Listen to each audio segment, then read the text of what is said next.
ನೋಡಿ, ಈಗ ಪ್ರದೀಪ್ ಈಶ್ವರ್ ನೂತನ ಶಾಸಕರು ಇವರು ಕೂಡ ಕೇಂದ್ರ ಸರ್ಕಾರದ ವಿರುದ್ಧ ಆರೋಪವನ್ನ ಮಾಡ್ತಾ ಇದ್ದಾರೆ. ರಾಜ್ಯಕ್ಕೆ ಕೊಡಬೇಕಾಗಿರುವಂತ ಅನುದಾನವನ್ನ ಇನ್ನೂ ಕೂಡ ನೀಡಿಲ್ಲ ಕೇಂದ್ರ ಸರ್ಕಾರ ಎನ್ನುವಂತ ಗಂಭೀರ ಆರೋಪವನ್ನ ಪ್ರದೀಪ್ ಈಶ್ವರ್ ಮಾಡ್ತಾ ಇರುವಂತದ್ದು. ಕೇಂದ್ರ ಸರ್ಕಾರದ ಬಜೆಟ್ ನಲ್ಲಿ ರಾಜ್ಯಕ್ಕೆ ಅನ್ಯಾಯವಾಗಿದೆ. ಕಲ್ಯಾಣ ಕರ್ನಾಟಕಕ್ಕೆ ಬರಬೇಕಿರುವಂತಹ ತೆರಿಗೆ ಪಾಲು ಕೂಡ ನೀಡಿಲ್ಲ. ರಾಜ್ಯಕ್ಕೆ ಬರಬೇಕಿದ್ದ ಬರ ಪರಿಹಾರ ಹಣವನ್ನು ಕೂಡ ನೀಡಿಲ್ಲ. ದೆಹಲಿಯಲ್ಲೇ ನಮ್ಮ ಪಾಲನ್ನ ಕೇಳುತ್ತೇವೆ. ಪ್ರದೀಪ್ ಈಶ್ವರ್ ಹೇಳ್ತಾ ಇರುವಂತದ್ದು ರಿಪಬ್ಲಿಕ್ ಕನ್ನಡಕ್ಕೆ. ಶಾಸಕ ಪ್ರದೀಪ್ ಈಶ್ವರ್ ಅವರ ಹೇಳಿಕೆ ಇದು. ಹಾಗಾದ್ರೆ ಪ್ರದೀಪ್ ಈಶ್ವರ್ ಏನ್ ಹೇಳಿದ್ದಾರೆ ನೋಡಿ. ಕೇಂದ್ರ ಸರ್ಕಾರ ರಾಜ್ಯಕ್ಕೆ ಏನು ಸಾಕಷ್ಟು ಅನುದಾನಗಳನ್ನು ಜೊತೆಗೆ ತೆರಿಗೆಯನ್ನು ಕೊಡೋದಕ್ಕೆ ತಾರತಮ್ಯ ಮಾಡ್ತಾ ಇದೆ ಅಂತೇಳಿ ಇವತ್ತು ಕಾಂಗ್ರೆಸ್ ಸರ್ಕಾರ ದೆಹಲಿಯ ಜಂತರ್ ಮಂತರ್ನಲ್ಲಿ ಈಗ ನಾಳೆ ಪ್ರತಿಭಟನೆಯನ್ನು ಮಾಡಲಾಗ್ತಾ ಇದೆ. ಈ ನಿಟ್ಟಿನಲ್ಲಿ ಎಲ್ಲ ಕಾಂಗ್ರೆಸ್ ಶಾಸಕರು ಕೂಡ ದೆಹಲಿಯತ್ತ ಪ್ರಯಾಣ ಬೆಳೆಸ್ತಾ ಇದ್ದಾರೆ. ಇನ್ನು ಪ್ರಮುಖವಾಗಿ ಚಿಕ್ಕಬಳ್ಳಾಪುರ ಶಾಸಕರಾಗಿರ್ತಕ್ಕಂಥ ಪ್ರದೀಪ್ ಈಶ್ವರ್ ಅವರು ಕೂಡ ಈಗ ದೆಹಲಿ ಹೋಗ್ತಾ ಇದ್ದಾರೆ. ಇನ್ನು ನಮ್ಮ ಜೊತೆ ಇದ್ದಾರೆ, ಅವನ್ನೇ ಮಾತಾಡ್ಸೋಣ. ಏನು ಸರ್ ತಾರತಮ್ಯ ಏನಾಗ್ತಾ ಇದೆ ಅಂತ? ಸರ್, ಮೊನ್ನೆ ಬಡ್ಜೆಟ್ ಅನೌನ್ಸ್ ಆಯಿತು. ಆ ಬಡ್ಜೆಟಲ್ಲಿ ನಮ್ಮ ರಾಜ್ಯ ಸರ್ಕಾರಕ್ಕೆ ಕೊಡಬೇಕಾಗಿರೋ ಅನುದಾನನ ಕೊಟ್ಟಿಲ್ಲ. ಏಮ್ಸ್ ಬಗ್ಗೆ ಕಲ್ಯಾಣ ಕರ್ನಾಟಕಕ್ಕೆ ಏಮ್ಸ್ ಕೊಡಬೇಕಾಗಿತ್ತು, ಅದೂ ಬರಲಿಲ್ಲ. ಇವತ್ತು ಭದ್ರಾ ಮೇಲ್ದಂಡೆ ಯೋಜನೆಗೆ 5,500 ಕೋಟಿ ಕೊಡ್ತೀವಿ ಅಂದರು, ಅದೂ ಕೊಡಲಿಲ್ಲ. ಇವತ್ತು ನಾವು 4 ಲಕ್ಷಕ್ಕೂ ಹೆಚ್ಚು ಕೋಟಿ ನಾವು ಕೇಂದ್ರ ಸರ್ಕಾರಕ್ಕೆ ಕೊಡ್ತಿದ್ರೆ ಅವ್ರು ನಮಗೆ ಕೇವಲ ಬರೀ 12% ಅಷ್ಟು ಕೊಡ್ತಿದ್ದಾರೆ. ನಮಗೆ ಲಿಟ್ರಲಿ ಕೇಂದ್ರ ಸರ್ಕಾರ ಮೋಸ ಮಾಡ್ತಿದೆ.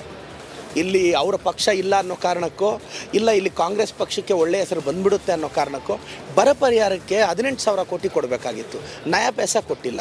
ನಾನು ಹೇಳೋದು, ಇದರಿಂದ ಸಫರ್ ಆಗೋದು ಯಾರು? ಕಾಮನ್ ಮ್ಯಾನು, ಬಡವರು. ಸೊ ಖಂಡಿತವಾಗೂ ಇದರಿಂದ ಕೇಂದ್ರ ಸರ್ಕಾರದ ಗಮನ ಸೆಳೀತೀವಿ. ಕೇಂದ್ರ ಸರ್ಕಾರದ ಮೇಲೆ ಇದೊಂದು ಹೋರಾಟ ಪರಿಣಾಮ ಬಿದ್ದು ಅವ್ರು ಖಂಡಿತವಾಗೂ ನಮ್ಗೆ ಅನುದಾನ ಬಿಡುಗಡೆ ಮಾಡ್ತಾರೆ ಅನ್ನೋ ಭರವಸೆ ಇದೆ ಸರ್. ಸರ್, ಈಗಾಗಲೇ 2004ರಿಂದ 2014ವರೆಗೂ ಕೂಡ ಮನಮೋಹನ್ ಸಿಂಗ್ ಇದ್ದಾಗೂ ಕೂಡ ಸಾಕಷ್ಟು ತೆರಿಗೆಯನ್ನು ನಮ್ಮ ರಾಜ್ಯಕ್ಕೆ ಬಂದಿಲ್ಲ. ಆದರೆ 2014ರಿಂದ 2024ವರೆಗೂ ಸಾಕಷ್ಟು ತೆರಿಗೆ ಕೂಡ ರಾಜ್ಯಕ್ಕೆ ಕೊಡಲಾಗಿದೆ. ಆದರೂ ಚುನಾವಣೆ ಸಂದರ್ಭದಲ್ಲಿ ಈ ರೀತಿಯಾದ ಹೋರಾಟವನ್ನು ಕಾಂಗ್ರೆಸ್ ಹಮ್ಮಿಕೊಂಡಿದೆ ಅಂತಕ್ಕಂಥ ಮಾತು. ಇಲ್ಲ ಸರ್, ಈಗ ನೋಡಿ, ನಮ್ಮ ಸಿದ್ದರಾಮಯ್ಯ ಸಾಹೇಬರು ಒಂದು ಸ್ಟೇಟ್ಮೆಂಟ್ ರಿಲೀಸ್ ಮಾಡಿದ್ದಾರೆ. UPA 1 UPA 2 ಅಲ್ಲಿ ನಮಗೇನು ಅನುದಾನ ಬಂದಿದೆ ಅದು ಅತಿ ಹೆಚ್ಚು, ಮತ್ತು BJP ಬಂದಾಗ ನಮಗೆ ಕಡಿಮೆ ಅನುದಾನ ಬಂದಿದೆ. ಅದನ್ನು ನೀವು ಗಮನಿಸ್ಬೋದು. ಸೊ ಖಂಡಿತವಾಗೂ ಕೇಂದ್ರದಿಂದ ಅನ್ಯಾಯ ಆಗಿದೆ. ನಾವು ತೀವ್ರವಾಗಿ ಪ್ರಬಲವಾಗಿ ಹೋರಾಟ ಮಾಡ್ತೀವಿ. BJP ಅಂದರೆ ಸಂಸದರಾಗಿರ್ತಕ್ಕಂಥ DK ಸುರೇಶ್ ಅವರು ದೇಶ ವಿಭಜನೆಯ ಮಾತು ಈ ಸಂದರ್ಭದಲ್ಲಿ ಆಡಿರೋದಕ್ಕೋಸ್ಕರ, ಇದನ್ನು ಸಮರ್ಥನೆ ಮಾಡ್ಕೊಳ್ಳೋದಕ್ಕೋಸ್ಕರ ಇವತ್ತು ಕಾಂಗ್ರೆಸ್ಸು ರಾಜಕೀಯ ಮಾಡಲಿಕ್ಕೆ ಹೊರಟಿದೆ ಚುನಾವಣೆ ಸಂದರ್ಭದಲ್ಲಿ ಅಂತಕ್ಕಂಥ ಮಾತು. ಸರ್, ಅದು ಬೇರೆ ಇದು ಬೇರೆ ಸರ್. ಅದು ಸಾಹೇಬ್ರದ್ದು ವೈಯಕ್ತಿಕ ಅಭಿಪ್ರಾಯ ಅದು. ಮತ್ತು ಸಾಹೇಬ್ರು ಆ ಇಂಟೆನ್ಸಿಟಿಯಲ್ಲಿ ಹೇಳಿಲ್ಲ, ಅದು ಇಂಟರ್ಪ್ರಿಟೇಷನ್ಸ್ ರಾಂಗ್ ಆಗಿದೆ. ಬಟ್ ಇದು ಬೇರೆಯೇ ಹೋರಾಟ ಸರ್, ಅದಕ್ಕೂ ಇದಕ್ಕೂ ಸಂಬಂಧ ಇಲ್ಲ. ಎಲ್ಲರೂ ಭಾಗವಹಿಸ್ತೀರಿ? ಎಷ್ಟು ಜನ? 135 ಜನ ಹೋಗ್ತಿದ್ದೀವಿ. ಆಲ್ಮೋಸ್ಟ್ ಅಲ್ಲಿ ಅರ್ಧ ಜನ ಹೋಗಿದ್ದಾರೆ. ಈಗ ನಾವು ಹೊರಡ್ತಿದ್ದೀವಿ ಸರ್. ಸಂಜೆ ಅಷ್ಟೊತ್ತಿಗೆಲ್ಲ ನಮ್ಮ ಮಾನ್ಯ ಮುಖ್ಯಮಂತ್ರಿಗಳು ಮೋಸ್ಟ್ಲಿ ಅಸ್ಸಾಂಗೆ ಹೋಗಿರಬೇಕು, ಅಲ್ಲಿಂದ ಹಂಗೆ ಬರ್ತಾರೆ. Thank you sir. ಇದಿಷ್ಟು ಏನು ಚಿಕ್ಕಬಳ್ಳಾಪುರ ಶಾಸಕ ಪ್ರದೀಪ್ ಈಶ್ವರ್ ಮಾತು. ಈಗಾಗಲೇ ಕೇಂದ್ರ ಏನು ರಾಜ್ಯಕ್ಕೆ ಬರಬೇಕಾದ ಅನುದಾನವನ್ನು ತಾರತಮ್ಯ ಮಾಡ್ತಾ ಇದೆ. ಈ ನಿಟ್ಟಿನಲ್ಲಿ ಕೂಡಲೇ ಅದನ್ನು ರಾಜ್ಯಕ್ಕೆ ಬಿಡುಗಡೆ ಮಾಡಬೇಕು, ಇದನ್ನು ಒತ್ತಾಯ ಮಾಡಲಿಕ್ಕೆ ಹೋಗ್ತಾ ಇದ್ದೇವೆ, ಯಾವುದೇ ರಾಜಕೀಯ ಇಲ್ಲ ಅಂತಕ್ಕಂಥ ಮಾತನ್ನು ಹೇಳ್ತಾ ಇದ್ದಾರೆ. ಕ್ಯಾಮರಾಮನ್ ಮಹೇಶ್ ಜೊತೆ ಮಂಜುನಾಥ್ ದಿನ್ನೂರು, ರಿಪಬ್ಲಿಕ್ ಕನ್ನಡ, ದೇವನಹಳ್ಳಿ.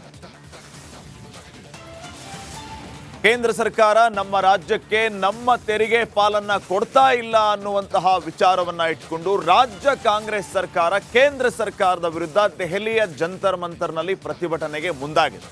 ಇದೇ ಪ್ರತಿಭಟನೆ ವಿಚಾರವಾಗಿ ಹಲವು ಕಾಂಗ್ರೆಸ್ನ ನಾಯಕರು ಕೇಂದ್ರ ಸರ್ಕಾರದ ವಾಗ್ದಾಳಿಯನ್ನು ನಡೆಸಿದ್ದಾರೆ. ಪ್ರತಿಭಟನೆ ವಿಚಾರವಾಗಿ ಹಲವು ಹೇಳಿಕೆಗಳನ್ನು ಕೊಟ್ಟಿದ್ದಾರೆ. ಯಾರ್ಯಾರು ಏನೇನು ಹೇಳಿದ್ರು ಬನ್ನಿ ನೋಡ್ಕೊಂಬ. ನಮ್ಮ ತೆರಿಗೆ ಪಾಲು ನಮಗೆ ಅಂತ ಅನ್ನೋ ರೀತಿಯಲ್ಲಿ ಕೂಡ ಹೋರಾಟ ಮಾಡುವಂಥದ್ದು. ನಮ್ಮ ತೆರಿಗೆ ನಾವು ಕೇಳೋದು ಬೇರೆ ಏನಲ್ಲ, ನಮ್ಮ ತೆರಿಗೆದ್ರಲ್ಲಿ ನಾವು ಕೇಳ್ತಾ ಇರೋದು. ಕಾನೂನು ಹೋರಾಟದಲ್ಲಿ ಅವಕಾಶ ಇದೆಯಾ ನಿಮ್ಮ ಪ್ರಕಾರ? ಹೋಗೋದಿಲ್ಲ. ಸರ್ವೋಚ್ಚ ನ್ಯಾಯಾಲಯಕ್ಕೆ ಈ ಥರ ತಾರತಮ್ಯಗಳು ಕೂಡ ಮಾಡೋದಕ್ಕೆ ಅವಕಾಶ ಇದೆ. ನೀವು ನಾಳೆ ಪ್ರತಿಭಟನೆ ಬಳಿಕ ಒಂದು ಒಂದು ಒಂದು ಚಿಂತನೆ ನಡೆಸ್ತೀರಾ? ಖಂಡಿತ ಆಗುತ್ತೆ. ಇದೇನು ತಮಾಷೆಗೆ ಬಂದು ಹೋಗ್ತಾ ಇಲ್ಲ, ನಾವು ಇದು ಸೀರಿಯಸ್ ಆಗಿ ಮಾಡಿರ್ತಕ್ಕಂಥದ್ದು.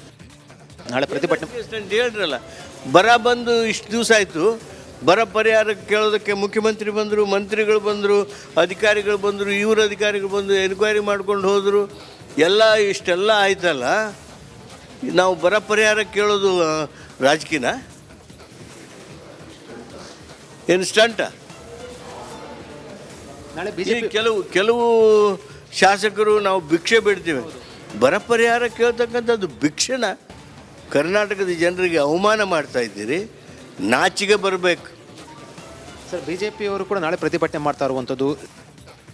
20ರವರೆಗೆ ಸರಿಯಾಗಿ ನಮಗೆ ಅಮೌಂಟ್ ಬಂದಿದೆ. 15, 16ರಿಂದ 20ರವರೆಗೆ 15 ಹಣಕಾಸಿನ ಆಯೋಗ ರಚನೆ ಆಗಿದ್ದು 19ನಲ್ಲಿ.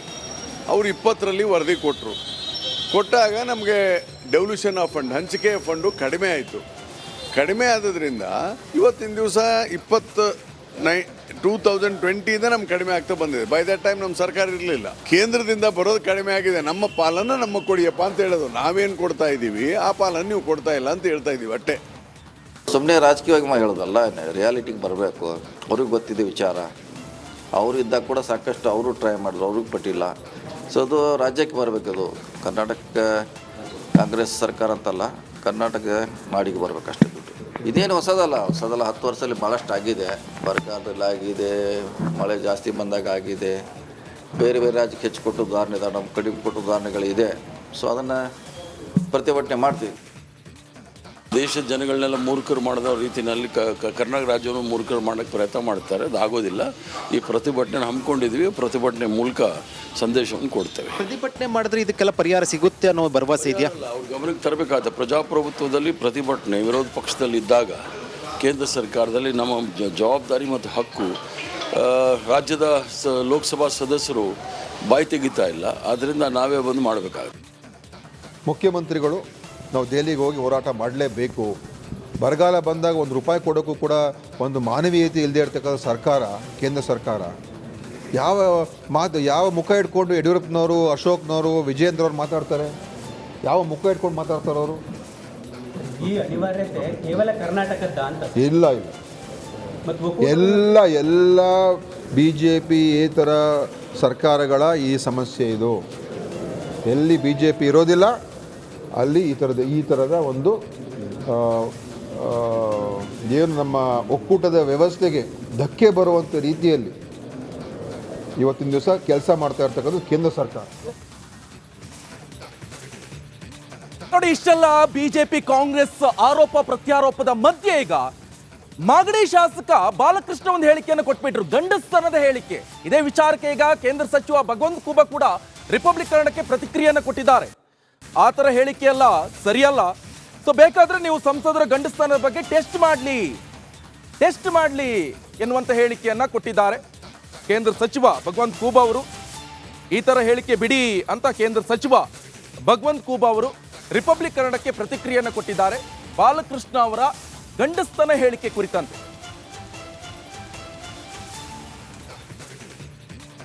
ಪಾಪ ನಮ್ಮ ಹೋರಾಟನಾರ ನೋಡಿ ಬಿಜೆಪಿಲಿರೋ ಗಂಡಸರುಗಳು ವಾಯ್ಸ್ ಮಾಡ್ತಾರೆ ಅಂತ ಅನ್ಕೊಂಡಿದ್ದೀವಿ. ನಮ್ಮ ಹೋರಾಟದ ಪ್ರತಿಫಲವಾಗಿ ಬಿಜೆಪಿಲಿರೋ ಗಂಡಸರುಗಳು ಸ್ವಲ್ಪ ಮಾತಾಡ್ತಾರೆ ಅಂತ ಅನ್ಕೊಂಡಿದ್ದೀವಿ. ನೋಡೋಣ ಅವ್ರು ಯಾವ ಥರ ಮಾತಾಡ್ತಾರೆ ಅಂತೇಳಿ. ಏನರ್ಥ ಸರ್ ನಿಮ್ಮ ಅಲ್ಲಿ ಯಾರು ಗಂಡಸಿಲ್ಲ ಅಂತ ಅರ್ಥ. ಈಗ ಹೋಗಿರ್ತಕ್ಕಂಥ MP ಯಾರು ಗಂಡಸರಲ್ಲ ಅಂತ ಅರ್ಥ. ಅದು ಇವರೆಲ್ಲ ಶೋಪೀಸ್ಗಳು ಅಂತ ಹೇಳಿಲ್ವ ಇವರು? ಅಲ್ಲಿ ಹೋಯ್ತಾರೆ, ಸುಮ್ಮನೆ ಸೈನ್ ಹಾಕ್ತಾರೆ, ನರೇಂದ್ರ ಮೋದಿ ಅವ್ರ ಮುಂದೆ ಒಂದೆರಡು ಬೈಸ್ಗೆ ಹೊಡಿತಾರೆ, ನಾವು ಇಲ್ಲಿದ್ದೀವಿ ಸ್ವಾಮಿ ಅಂತ ಹೇಳ್ಬಿಟ್ಟು ವಾಪಸ್ ಬರ್ತಾರೆ ಅಷ್ಟೇ ಇವರೆಲ್ಲ. ಕಾಂಗ್ರೆಸ್ ಶಾಸಕರು ಹೇಳ್ತಾ ಇರೋದು ನಿಜ ಗಂಡಸ್ಥಾನ ಸಂಬಂಧಪಟ್ಟಂತೆ ಮಾತಾಡ್ತಾ ಇರುವಂಥದ್ದು. ಏನು ಹೇಳ್ತೀರಾ ಮಾಗಡಿ ಶಾಸಕ ಬಾಲಕೃಷ್ಣ? ಗಂಡಸ್ಥಾನ ನಮ್ದು 25 ಶಾಸಕರು ನೋಡಂಗಿದ್ರೆ ಗಂಡಸ್ಥಾನ ಟೆಸ್ಟ್ ಮಾಡೋದು ಯಾವ ಪದ್ಧತಿ ಇದ್ದೇನೆ ಅದನ್ನು ನೋಡಿ ಅಂತ ಹೇಳಿ ಮಾಡಿಸಿ ತೋರಿಸ್ತೀವಿ. ಖಂಡಿತವಾಗಿ ಇಂಥ ಒಂದು ಅಸಂವಿಧಾನಿಕ ಶಬ್ದ ಬಳಕೆಯನ್ನು ಮಾಡೋದು ಶುದ್ಧ ತಪ್ಪು. ಕಾಂಗ್ರೆಸ್ ಶಾಸಕರು ಹೇಳ್ತಾ ಇರೋದು ನಿಜ ಗಂಡಸ್ಥಾನ ಸಂಬಂಧಪಟ್ಟಂತೆ ಮಾತಾಡ್ತಾ ಇರುವಂಥದ್ದು. ಏನು ಹೇಳ್ತೀರಾ ಮಾಗಡಿ ಶಾಸಕ ಬಾಲಕೃಷ್ಣ? ಗಂಡಸ್ಥಾನ ನಮ್ದು 25 ಶಾಸಕರು ನೋಡಂಗಿದ್ರೆ ಗಂಡಸ್ಥಾನ ಟೆಸ್ಟ್ ಮಾಡೋದು ಯಾವ ಪದ್ಧತಿ ಇದ್ದೇನೆ ಅದನ್ನು ನೋಡಿ ಅಂತ ಹೇಳಿ ಮಾಡಿಸಿ ತೋರಿಸ್ತೀವಿ. ಖಂಡಿತವಾಗಿ ಇಂಥ ಒಂದು ಅಸಂವಿಧಾನಿಕ ಶಬ್ದ ಬಳಕೆಯನ್ನು ಮಾಡೋದು ಶುದ್ಧ ತಪ್ಪು. ಕಾಂಗ್ರೆಸ್ ಶಾಸಕರು ಹೇಳ್ತಾ ಇರೋದು ನಿಜ ಗಂಡಸ್ಥಾನ ಸಂಬಂಧಪಟ್ಟಂತೆ ಮಾತಾಡ್ತಾ ಇರುವಂಥದ್ದು. ಏನು ಹೇಳ್ತೀರಾ ಮಾಗಡಿ ಶಾಸಕ ಬಾಲಕೃಷ್ಣ? ಗಂಡಸ್ಥಾನ ನಮ್ದು 25 ಶಾಸಕರು ನೋಡಿ